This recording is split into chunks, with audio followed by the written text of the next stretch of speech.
I know this is a subject that arouses great passion among Puerto Ricans, whether they live on the island or here in the States. And for me, at its core, it's a civil rights issue. My personal history informs my perspective. My parents, my brother, and I came to America as refugees from Vietnam when I was a child.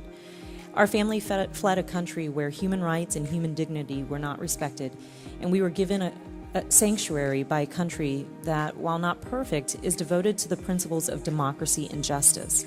And I know that many of you have family and friends still living in Puerto Rico, and that you will always have the island in your heart.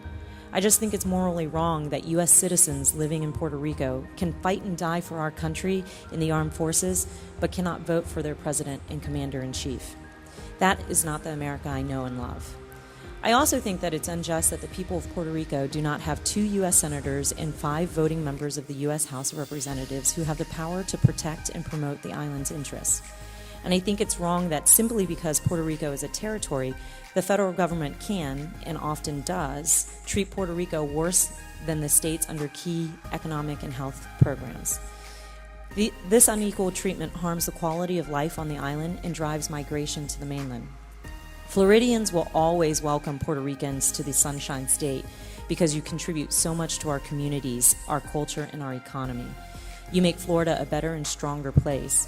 At the same time, I do not believe that Puerto Ricans should have to move to Florida or another state in order to be treated equally.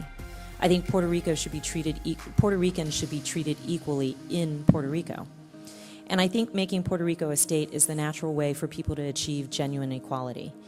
After 119 years under the American flag, there's no doubt that you've earned it. I recognize that some people in your community feel differently.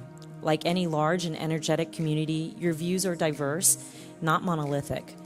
And I know some of you may support independence for Puerto Rico, which is also a democratic and dignified status. And you'll never hear me criticize those who support independence. I just think equality through statehood is the next logical step for Puerto Rico.